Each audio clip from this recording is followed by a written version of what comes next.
ڈیرہ غازی خان سے ذیشان جاوید کی رپورٹ کے مطابق مہنگائی کا جن بے قابو ڈیرہ اور گردونواں میں خود ساختہ مہنگائی نے مزدور طبقے کا جینا مشکل کر دیا۔ ضلع انتظامیہ ناجائز منافع خوروں کے خلاف کارروائی کرنے میں مکمل ناکام۔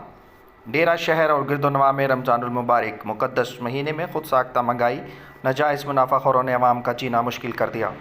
دیہڑی دار اور سفید پوش طبقے کا 2 وقت کی روٹی پوری کرنا مشکل ہو گیا۔ کریانہ، سبزی، پھول، دودھ، دہی، گوشت سمیت تمام اشیاء خوردونوش کی قیمتیں مزدور طبقے کی پہنچ سے باہر۔ ضلع انتظامیہ خود ساختہ مہنگائی کو کنٹرول کرنے میں بری طرح ناکام۔ متعلقہ پرائس کنٹرولرز کو عوام کی جانب سے بارہا نشاندہی کروانے کے باوجود کوئی ایکشن نہیں لیا گیا۔ مصنوعی مہنگائی اور ناجائز منافع خور مافیا غریبوں کا لہو چوسنے میں مصروف۔ مزدور طبقہ سراپا احتجاج۔